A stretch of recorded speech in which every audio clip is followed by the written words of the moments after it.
Hello friends, मैं रवि गुप्ता आप सभी का स्वागत करता हूं आज के लाइव सेशन में। आज हम एक बार फिर आपके लिए लाए एक नए टॉपिक पे बात करने वाले हैं।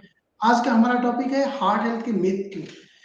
इस पर चर्चा करने के लिए एक बार फिर हमारे साथ लाइव जुड़े हैं senior international cardiologist doctor Ashwini Kumar Yadav, metro hospital Rewari से। Good afternoon sir. Good afternoon sir. Sir, अक्सर लोगों का यह मानना होता है कि जिन लोगों की उम्र 30 से कम है उन्हें हार्ट अटैक नहीं होता। जी नहीं, ये आजकल क्या है, मतलब हम बीमारियों को यूजुअली क्या है, हम देखते हैं कि ये बीमारी हार्ट अटैक की बीमारी है वो अबव 50 इयर्स की है। ज़्यादातर लोगों का ये सोचना है। यस सर, लेकिन यस। रिसेंटली क्या देखा गया है पिछले कुछ ईयर्स में कि ये जो बीमारी है वो यंग पेशेंट्स में डे बाय डे बढ़ती जा रही है। यूजुअली देखा है कि हमने कि पिछले मतलब कुछ महीनों में, जैसे मैंने अपनी, आई एम ए कार्डियोलॉजिस्ट, सो मैंने अपनी हॉस्पिटल में मतलब जो एंजियोप्लास्टी करी है उसमें देखा गया है ये कि there was a drastic change in the age group of patients having heart attack.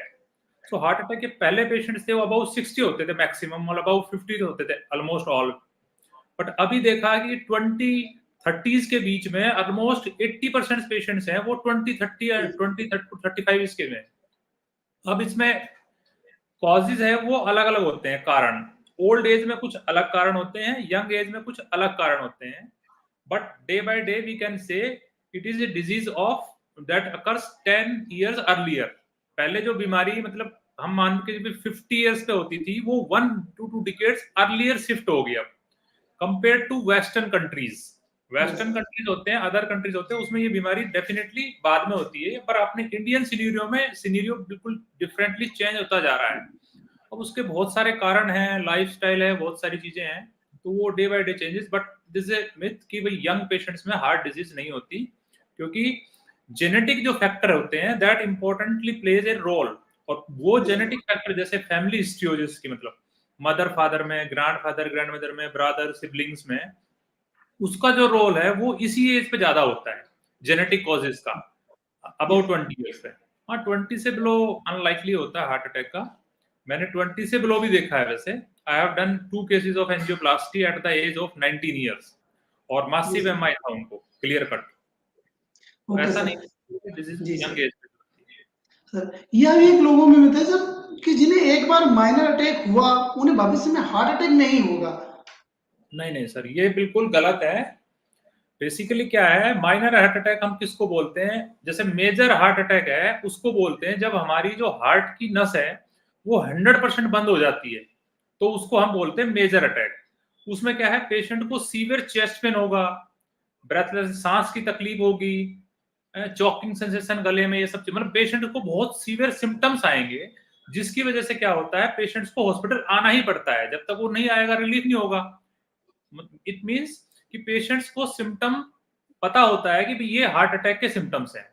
लेकिन माइनर हार्ट अटैक में क्या होता है कि पेशेंट्स को सीरियस सिम्टम्स होते ही नहीं। वो उन चीजों को, जैसे आधे से लोग क्या मान के चलते हैं कि मुझे गैस हो गई, गैस की दवाई ले लेते हैं, उससे थोड़ा बहुत रिलीफ पड़ जाता है, एक दिन पड़ गया, फिर अगले दिन फिर गैस होगी, फिर कल वो सोचते हैं कि उनको आराम पड़ गया, तो इसका मतलब ये उसी से ही है प्रॉब्लम। तो दूसरे दिन गैस, कुछ का कहना है कि जैसे खराब खाना खा लिया उसकी वजह से हो गया हमें प्रॉब्लम। तो हमने अक्सर जो हिस्ट्री देखी है, मतलब 1/4 पेशेंट्स में ये हिस्ट्री मिलती है जी, गैस हो गई थी उससे आराम, तो हमारे पास थर्ड और फोर्थ डे आते हैं वो मासिव हार्ट अटैक लेके। क्यों? क्योंकि उन्होंने जो माइनर अटैक है वो क्लियर कट सिम्टम्स तो थे नहीं, बट वो ये नहीं जानते कि जो माइनर सिम्टम्स हैं उसमें पेशेंट जाता नहीं, तो वो डिजीज अंदर होती रहती है। क्योंकि माइनर सिम्टम्स का, माइनर अटैक का मतलब है कि आर्टरी अभी हमारी 50% बंद हुई है, मतलब 100% नहीं हुई अभी। That is much dangerous compare to the massive attack. क्योंकि मेजर अटैक में तो पेशेंट इमीडिएटली हॉस्पिटल आ जाता है, तो उसका इलाज हो जाता है, लेकिन माइनर अटैक में वो बीमारी को खींचता रहता है, नेग्लेक्ट करता रहता है, इसलिए वो जी सर। डिजीज की सीवियरिटी होती है। तो आर्टरी यदि मतलब 50, 60 या 70% तक ब्लॉकेज रहती है, तो उसको हार्ट की पंपिंग पावर धीरे धीरे करके वो 2, 3, 4 दिन में, उसका जो क्रिटिकल टाइम है जिसमें अच्छा इलाज हो सकता है और मरीज को अच्छा रिजल्ट आ सकता है, वो टाइम पेशेंट गंवा देता है। जो ओके माइनर अटैक हम अपनी मतलब मेडिकल टर्मिनोलॉजी में उसको बोलते हैं नॉन स्टेमी, नॉन एस्टिएलेटेड एमआई। तो उसको, वो भी बहुत क्लिनिकल इंपॉर्टेंट एंटिटी है वो। Okay sir. सर, और ये भी देखा गया जो हमारे आसपास की जो महिलाएं हैं, जो घर की महिलाएं हैं, उनमें एक मिथ ये भी है कि ये बीमारी केवल पुरुषों में ही होती है, ये पुरुषों की बीमारी है। कुछ हद तक सर वो ठीक है, हम कह सकते हैं, बट इसका जो साइंटिफिक लॉजिक वो ये है कि बाय बर्थ मतलब भगवान ने लेडीज को, क्योंकि वो ज्यादा एफर्ट करती हैं, देखो सारा घर भी संभालती हैं, जिम्मेदारी भी शुरू से ज्यादा होती है, मतलब बचपन से लेके बाद तक बच्चों को मतलब ज्यादा टेक केयर। हमारे जो बेसिकली अपने जो कॉन्टिनेंट की हम बात करें तो यूजुअली एक भाई पेरेंट मतलब फादर आउटसाइड वर्क, जो मदर बच्चों की केयरिंग के लिए, बचपन से ज्यादातर हम यही देखते आए हैं। सो मदर की रिस्पॉन्सिबिलिटी बहुत ज्यादा होती है। तो भगवान ने उनको एक नेचुरल इम्यूनिटी दी है कि उनमें कुछ हार्मोनल चेंजेस ऐसे किए हैं कि ताकि वो हार्ट डिजीज से प्रोटेक्टेड रहे। लेकिन ये मिथ उनकी तब तक ही ठीक है जब तक उनको मेनोपॉज नहीं आ जाता, मींस अराउंड 50 इयर्स तक। सो 50 इयर्स तक तो हम कह सकते हैं कि ये फीमेल्स में बीमारी कम होती है, ऐसा नहीं है कि नहीं होती, बिल्कुल मेल के पुरुषों के कंपैरिजन में महिलाओं को ये बीमारी 50 इयर्स तक कम होती है, क्योंकि इसमें कुछ जो हार्मोन्स होते हैं जैसे एस्ट्रोजन प्रोजेस्टेरोन, वो सिर्फ फीमेल्स में ही होते हैं ऑब्वियसली, जो गुड अमाउंट में जो होते हैं, तो वो they causes gives protection to the female. But the scenario when there is a menopause, यदि फीमेल्स में मेनोपॉज आ जाता है दैट इज अराउंड 50 इयर्स के बाद, सो मेल और फीमेल में ऑलमोस्ट डिजीज इक्विवेलेंट होती है, क्योंकि दोनों का सेम बेस हो जाता है, फिर वो नेचुरल जो प्रोटेक्शन है वो चली जाती है। Yes sir. सर जो स्मोकर है, जो सिगरेट पीते हैं ज्यादा, ये सब, वो लोगों का ये मानना है अक्सर जो है कि हमें कई साल हो गए धूम्रपान करते हुए, अब छोड़ेंगे तो हार्ट अटैक से बच नहीं पाएंगे। जी नहीं, यदि मान लो हम मान के चलते हैं कि स्मोकिंग है, ये मतलब डायबिटीज क्या है, इंटर हार्ट स्टडी है डब्ल्यूएचओ की, मतलब ये एक स्टडी हुई थी। तो जैसे एएचए की भी, अमेरिकन हार्ट एसोसिएशन की भी स्टडी हुई, तो इसमें एक इंटर हार्ट स्टडी थी, उसमें 9 मेजर रिस्क फैक्टर पाए गए। स्मोकिंग इसमें बहुत प्रिडोमिनेंट रिस्क फैक्टर है, और ये ऐसा रिस्क फैक्टर है कि जिस दिन छोड़ते हैं ना हम स्मोकिंग, उसी दिन से हमें बेनिफिट स्टार्ट हो जाता है इसका। जैसे जितना छोड़ेंगे, मतलब स्मोकिंग मान लो कि हमने एक साल में स्मोकिंग छोड़ दी, एक साल के लिए, तो ऑलमोस्ट जो रिस्क ऑफ जो हार्ट अटैक है ना वो ऑलमोस्ट 50% हो जाता है, मतलब आधा हार्ट अटैक के चांस हो जाते हैं कंपेयर के 100% के। तो इतना अच्छा इफेक्ट होता है स्मोकिंग छोड़ने का, इनफैक्ट कम होता है, बढ़ नहीं सकता स्मोकिंग छोड़ने से। हाँ, थोड़े बहुत दिन तक वो क्रेविंग सिम्टम्स ये बढ़ सकते हैं, यदि हम शुरू में वो कंट्रोल कर ले महीने 2 महीने तक, तो definitely smoking reduce the heart attack by 50%। If you wrap the smoking 1 years, तो हम देखा गया है कि 50% हार्ट अटैक कम होते हैं। जी सर। सर कुछ डायबिटीज के जो मरीज होते हैं उनमें भी एक कुछ मिथ है कि मेडिटेशन करने से हार्ट अटैक नहीं होता। देखो हम मतलब कुछ हद तक इस मिथ को हम कह सकते हैं कि ये ठीक है, बट इसमें भी एक लॉजिक है। हम कहते हैं कि जब भाई डायबिटीज के पेशेंट्स को मेडिटेशन करने से हार्ट अटैक नहीं होता, मतलब ऐसा नहीं है, हार्ट की जो जोखिम है वो कम हो जाता है, ये नहीं कह सकते, डेफिनेटली यस। मेडिटेशन में जो हार्ट तो मतलब अटैक क्या, सारी बीमारियां ही कम होती है, क्यों? क्योंकि हमारे जो नेचुरल जो स्ट्रेस है वो डेफिनेटली कम हो जाती है, और जो प्रोटेक्टिव हॉर्मोन्स हैं वो मेडिटेशन से रिलीज होते हैं, जो प्रोटेक्टिव हार्मोन होते हैं। सो जो मैं बता रहा था अभी कि 9 रिस्क फैक्टर है जो इंटर हार्ट स्टडी में देखे गए थे, उसमें से स्ट्रेस और डिप्रेशन जो वो भी एक रिस्क फैक्टर है, जो इंपॉर्टेंट रिस्क फैक्टर है 9 फैक्टर में से। सो मेडिटेशन क्या करता है, एक तो जो एड्रिनर्जिक हार्मोन्स होते हैं जो मतलब हार्ट अटैक को बढ़ाते हैं, उनको कम करता है मेडिटेशन। दूसरा, शुगर कंट्रोल भी कम होता है। तीसरा, स्ट्रेस एंजाइटी कम होगी ऑब्वियसली। फोर्थ क्या है, ये स्मोकिंग में भी हेल्प करता है। तो इनडायरेक्टली यस हम कह सकते हैं कि इररिस्पेक्टिव ऑफ डायबिटीज, वो जरूरी नहीं है कि डायबिटीज ही हो मेडिटेशन, बट ये ऐसा नहीं है कि होता ही नहीं, हार्ट अटैक होगा ही नहीं मेडिटेशन, रिस्क बहुत ज्यादा कम हो जाता है मेडिटेशन से। सो हमें एज ए बैलेंस्ड चीजें सारी चीज करनी है, डाइट भी, मेडिटेशन भी, मेडिकेशंस भी, सब कुछ। Okay sir. अक्सर ये ज्यादातर मरीजों में एक ये भी मिसकॉन्सेप्शन सुनने में आता है सर कि हम तो कोलेस्ट्रॉल की दवाइयां ले रहे हैं इसलिए हम तली हुई चीजें या चिकनाई वाली चीजें खा सकते हैं। जी नहीं, डिफरेंट चीज है। देखो हमारे शरीर में दो चीज होती है, हम बोलते हैं ना, एक होता है कोलेस्ट्रॉल और एक होती है वसा, फैट। तो फैट जो होता है उससे रिलीज होता है फैटी एसिड, वो हमारे लिए गुड होता है फैटी एसिड। बट जो कोलेस्ट्रॉल है उसको वो हमें कोई कैलोरी नहीं देता हो, क्योंकि हमारा जो हार्ट है बड़ी एक इंपॉर्टेंट चीज है जो मतलब हाईलाइट करना चाहूंगा कि जो हम यूजुअली सोचते हैं कि भाई हम ग्लूकोज खाते हैं तो हमारी बॉडी ग्लूकोज यूटिलाइज करती है कार्बोहाइड्रेट को और उससे हमें एनर्जी मिलती है, ज्यादातर सब यही मानते हैं। लेकिन एक चीज बड़ी आपको भी मतलब शायद पता हो ये कि हमारा जो हार्ट है वो ग्लूकोज यूज नहीं करता, वो जी फैटी एसिड यूज करता है। फैट इंपॉर्टेंट है, तो फैटी एसिड है वो इंपॉर्टेंट है। फैटी एसिड जो फैट वो और कोलेस्ट्रॉल, लोग ज्यादातर सोचते हैं कोलेस्ट्रॉल और फैट एक ही चीज है, दैट इज डिफरेंट चीज, दोनों अलग अलग चीज है। फैट से जो फैटी एसिड रिलीज होता है वो इंपॉर्टेंट है, ना कि फैट ये जो कोलेस्ट्रॉल इंपॉर्टेंट है। क्यों? क्योंकि हम खाएंगे तो डाइट में कोलेस्ट्रॉल ऑब्वियसली ज्यादा होगा, तो इन मेडिसिन का इफेक्ट हाफ हो जाएगा। क्योंकि as per the AHA guidelines वो कहते हैं कि भाई lower the LDL better is that. Yes sir. LDL मतलब जो बैड कोलेस्ट्रॉल होगा वो इतना कम होगा, तो हम खा रहे हैं तो ऑब्वियसली वो मेडिकेशन है वो उस खाने में उसके साथ ही कम करने में चली जाएगी, ब्लड का लेवल तो कम होगा ही नहीं। तो या तो हमें अपनी मेडिसिन की डोज इंक्रीज करनी पड़ेगी सेम कोलेस्ट्रॉल लेवल अचीव करने के लिए, यदि हम बाहर से भी ज्यादा करें। हाँ, एक प्रोपोर्शनेट अमाउंट में बैलेंस डाइट होनी चाहिए, ऐसा नहीं कि बिल्कुल ही बंद कर दो सब कुछ। कार्बोहाइड्रेट, फैट और प्रोटीन एक बैलेंस अमाउंट में होना चाहिए कि कार्बोहाइड्रेट आप मान के चलो कि 50% के आसपास, फैट है वो 15 टू 20% और प्रोटीन है वो 20 टू 30%। मतलब एक बैलेंस्ड अमाउंट में होनी चाहिए हमारी डाइट, ना कि ये हम सोचे भाई हाई कार्बोहाइड्रेट डाइट वो भी डेंजरस है या फैटी डाइट वो भी डेंजरस है, तो that there should be balanced diet. Okay sir. Sir ये भी देखा गया जो हमारे 60 ईयर के बुजुर्ग हैं, जो 60 55 के आसपास, उनका ये मानना होता है कि उम्र बढ़ रही है तो बीपी बढ़ रहा है। तो फिर ये तो कॉमन सी नेचुरल सी बात है कि बीपी बढ़ रही है तो फिर हमें तो ज्यादा ट्रीटमेंट कराने की जरूरत ही नहीं है। पार्डन सर, रिपीट करना।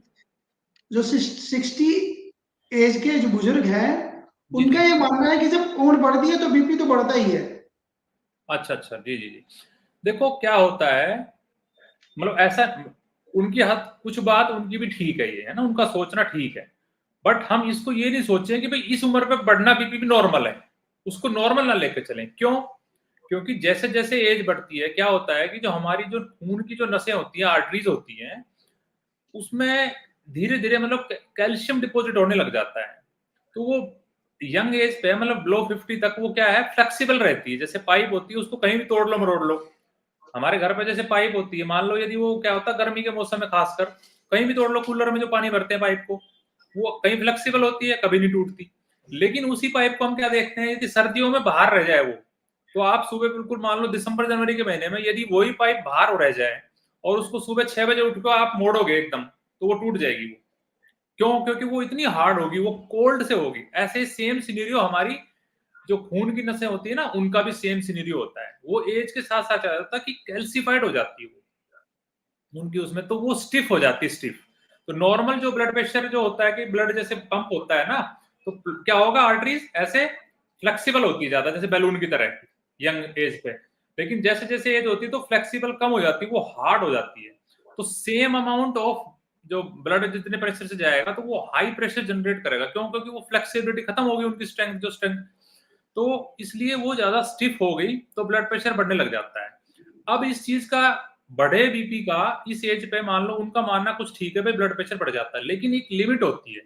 इसलिए हमारे जो एज से जो अमेरिकन गाइडलाइंस होती है, हमारी भी इंडियन जो यूरोपियन सारी गाइडलाइन है, इन्होंने एक सेट किया हुआ है कि भाई हम मान के चलते हैं जैसे 30-40 की एज है, मान लो 60 तक बिलो बिलो, उन तक तो हम 130 का बीपी नॉर्मल मान के चलते हैं।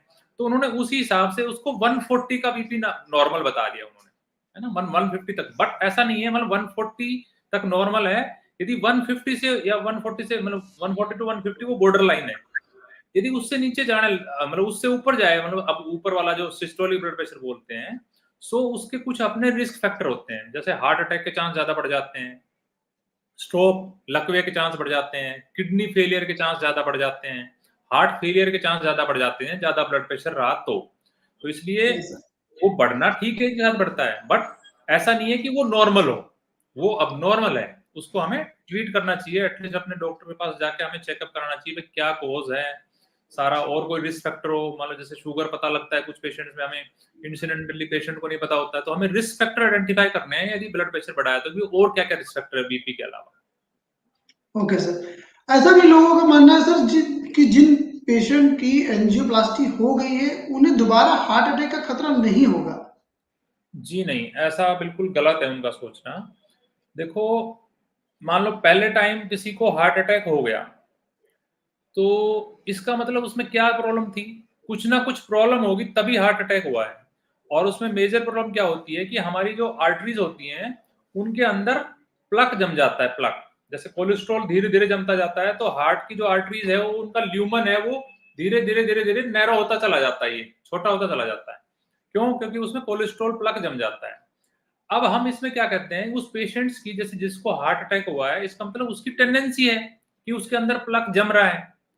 ऐसा तो है नहीं कि सब में हार्ट अटैक हो गया, उस पेशेंट में हुआ है तो जब तक स्टेंट नहीं डाला था तभी तो कोई मॉर्फोलॉजी में कुछ ना कुछ प्रॉब्लम थी उसमें, तभी तो वो ब्लॉकेज हुई है। हम स्टेंट से क्या करते हैं कि वो जो प्लक बन गया, जो आर्टरी रुक गई, उसमें स्टेंट डाल देते हैं और वो आर्टरी वापस उस एरिया में, जिस एरिया में ब्लॉकेज थी सिर्फ, बाकी पूरी आर्टरी में थोड़ी डाला स्टेंट, वहां से उस एरिया को हमने वापस स्टेंट डाल दिया तो रिवेस्कुलाइजेशन हो गया, मतलब खुल गई आर्टरी। Yes sir. अब क्या होता है कि पेशेंट में हमने जो आर्टरी खोल दी, उसमें स्टेंट डाला है, अब उसमें क्या है, पैथोलॉजी तो सेम ही रही ना पेशेंट में, जो प्रॉब्लम पहले थी पेशेंट तो वही है, उसके अंदर हार्मोनल चेंजेस भी वही है, सारी चीजें वही है, सब कुछ, तो वो बीमारी के रिस्क फैक्टर तो रहेंगे।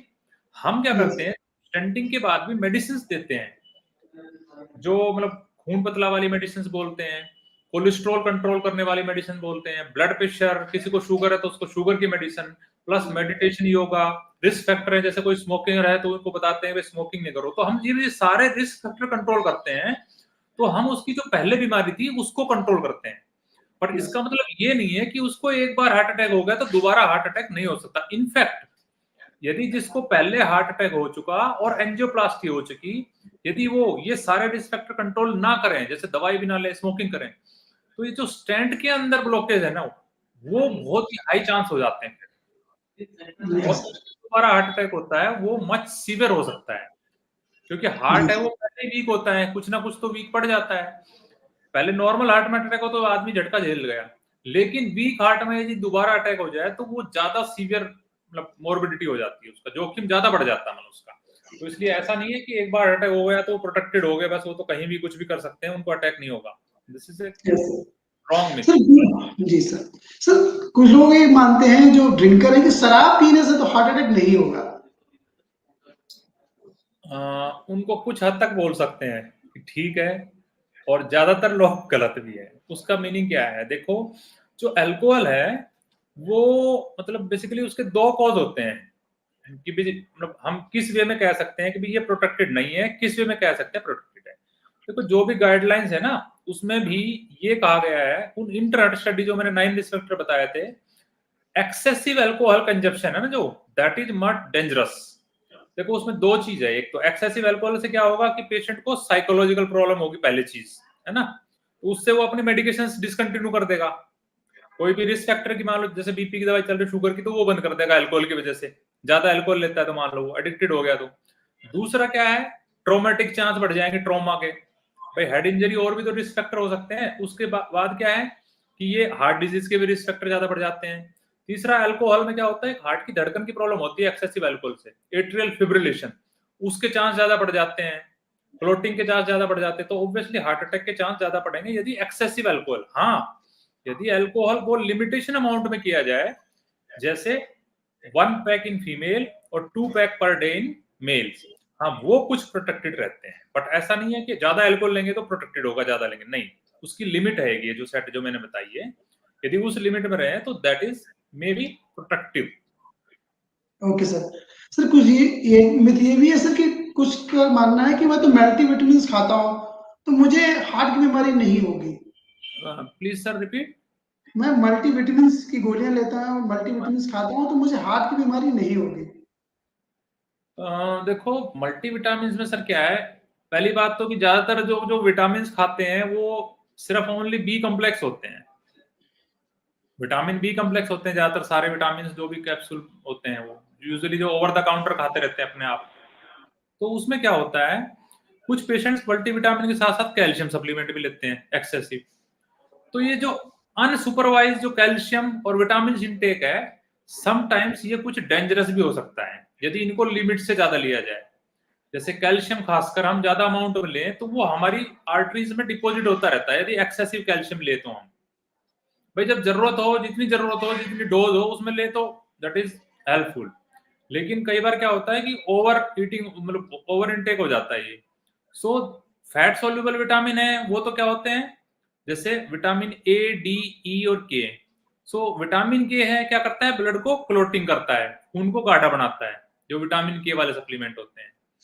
डी क्या होता है, ब्रेन में प्रेशर बढ़ा देता है, और कैल्शियम का जो डिपोजिशन है वो बढ़ जाता है, क्योंकि कैल्शियम ऑब्वियसली बढ़ाएगा विटामिन डी। तो कुछ हद तक क्या देखा गया है कि जो मल्टीविटामिन हैं, इफ एक्सेसिव अमाउंट में लिए जाए तो वो डेट में भी डेंजरस। हाँ, किसी को डेफिशिएंसी है यदि उनको दिया जाए तो हेल्पफुल है, अदरवाइज अनसुपरवाइज्ड हमें ज्यादा दिन तक मतलब लगातार नहीं लेना चाहिए। खासकर जो फैट सोल्युबल विटामिन है, वाटर सोल्युबल विटामिन ले वो एक्सक्रीट हो जाते हैं यूरिन में एक्सेसिव ले तो उनसे ज्यादा मतलब बैड इफेक्ट इतने नहीं आते उससे। Okay sir. तो सर हमने एक कुछ लोगों का ये भी मानना है कि हार्ट के मरीजों का काम नहीं करना चाहिए। जी हार्ट के नहीं, मरीजों बिल्कुल का काम नहीं करना चाहिए। नहीं, बिल्कुल गलत है सर ये। देखो क्या होता है, हार्ट की बीमारी होगी, है ना, अब उसमें हमने जो भी हो मतलब इलाज कर दिया, जैसे एंजियोप्लास्टी हुई, किसी की बाईपास हुई, अब उसको जो उसके रिस्क फैक्टर है वो तो हमने मॉडिफाई करने हैं ना। तो रिस्क फैक्टर में इंपॉर्टेंट क्या चीज है, जैसे हाइपरटेंशन है, वो भी ऑब्वियसली आप वॉक करोगे, नॉर्मल रूटीन काम करोगे तो ऑब्वियसली उससे बेनिफिट मिलेगा। शुगर लेवल भी कंट्रोल होगा, ब्लड प्रेशर भी कंट्रोल होगा, खून का दौरा भी बिल्कुल अच्छा रहेगा यदि वॉक करेंगे। और ये बिल्कुल गलत है कि एंजियोप्लास्टी होगी, हमने देखा है कि ज्यादातर मरीज मतलब क्या होता है कि मरीज तो नहीं कहता, घर वाले कहते हैं कि आपको अटैक हो गया तो आप बस मतलब बेड पे बस। तो वो 5 दिन के बाद, कई बार कुछ मरीज को नहीं बताते तो वो 5 दिन के बाद लेके आते हैं कि जी इनको बिल्कुल बस बेड पे ही रखा हमने, बिल्कुल हिलाया नहीं है, अब इनको कितने दिन तक रखना है हमने। फिर उनको समझाना पड़ता है कि हार्ट अटैक ये बीमारी है जो इसका इलाज हो चुका, अब इसको ठीक रखने के लिए क्या करना पड़ेगा आपने, कि ये सारी चीजें, जैसे अपने डेली रूटीन की एक्टिविटी कर सकते हैं। कोई ऑफिस में जा रहा है तो अपने ऑफिस में जा सकता है, उससे कोई फर्क नहीं पड़ता। हाँ, एक्सट्रीम हीट कोल्ड वो sometimes may affect the disease, otherwise normal routine जो यदि एक्टिविटी नॉर्मल, जैसे अपने अपने जो भी टेम्परेचर है इन पे आप आराम से कर सकते हो काम, रूटीन का एक्टिविटी। इनफैक्ट आप हम मतलब पेशेंट वाइज डिपेंड करता है कि आप अपना वेट बियरिंग भी वो एक्सरसाइज भी कर सकते हैं। ट्रेडमिल एक्सरसाइज भी रिकमेंडेड करते हैं एक पर्टिकुलर ड्यूरेशन के बाद, जैसे एंजियोप्लास्टी तो हम यूजुअली 6 मंथ के बाद हम बोलते हैं, age depending on the age, young patient तो अर्ली भी रिकमेंड कर सकते हैं उनको। और जॉगिंग वॉकिंग सब, मतलब ऐसा नहीं है कि कोई इतनी मतलब मेजर रेस्ट्रिक्शन नहीं रखनी एंजियोप्लास्टी के बाद। हाँ, बाईपास के बाद कुछ 3 से 4 महीने में कुछ मतलब रेस्ट्रिक्शन होती है, बट नॉर्मल रूटीन काम करने की कोई रेस्ट्रिक्शन नहीं है। Okay sir. सर कुछ लोगों में ये भी मानना है सर कि अगर आपको हार्ट की समस्या है तो आपको सिर्फ उबली चीजें खानी चाहिए। नहीं सर, ऐसा मतलब पूरा 100% करेक्ट नहीं है ये। देखो इनफैक्ट क्या होता है कि हम यदि उबली चीज उबाल लेते हैं तो बहुत सारे विटामिन तो वैसे डिस्ट्रॉय हो जाते हैं, जो खासकर वाटर सोल्यूबल विटामिन हैं ये तो हम यदि हाई टेम्परेचर पे उबाल देते हैं, मान लो सब्जी वगैरह, तो वैसे डिस्ट्रॉय होते हैं। सो हमें एक, मैंने पहले बताया कि हमें प्रॉपर मतलब एक जो प्रॉपर जो बैलेंस डाइट है ना वो ज्यादा इंपॉर्टेंट है। जैसे रॉ फ्रूट्स भी खाने चाहिए हमें, वेजिटेबल्स भी खाने चाहिए। देखो हम यूजुअली क्या है, ऐसा नहीं है कि भाई तड़का लगा के खाना सब्जी बेकार है, नहीं नहीं, उसके हिसाब से हमारी एक्टिविटी होनी चाहिए। यदि आप खा रहे हो और एक्टिविटी कोई नहीं कर रहे तो वो कोलेस्ट्रॉल लेवल बढ़ता चला जाएगा, मोटापा बढ़ता चला जाएगा, तभी ब्लड प्रेशर बढ़ेगा। सो ये ऑब्वियसली ओबेसिटी है, इंपॉर्टेंट रिस्क फैक्टर है हर डिजीज के लिए। तो जो उनका जो वहम है कि भाई उबला हुआ खाना ही बेटर होता है, ऐसा नहीं है। हमें बैलेंस डाइट है, रॉ वेजिटेबल्स भी, सैलेड भी, ग्रीन फ्रूट्स, सारी सब्जियां भी, सब ये सब खानी चाहिए। कोई जरूरी नहीं है कि भाई हमें सिर्फ उबाल उबाल के खाएं, बस ऐसा नहीं है, रॉ वेजिटेबल्स भी खा सकते हैं। थैंक यू सर अपने बिजी शेड्यूल से टाइम निकालने के लिए। आशा करता हूँ आप सभी को आज का लाइव सेशन पसंद आया होगा, आपकी काफी क्वेरीज सॉल्व हुई होंगी। अगर आपके कुछ क्वेश्चंस या डाउट्स हैं तो आप हमारे कमेंट सेक्शन में जाके अपने क्वेश्चन छोड़ सकते हैं, जिसका हम अपने एक्सपर्ट से जवाब लेके आप तक पहुंचाने की कोशिश करेंगे। Thank you sir. Okay, thank you sir.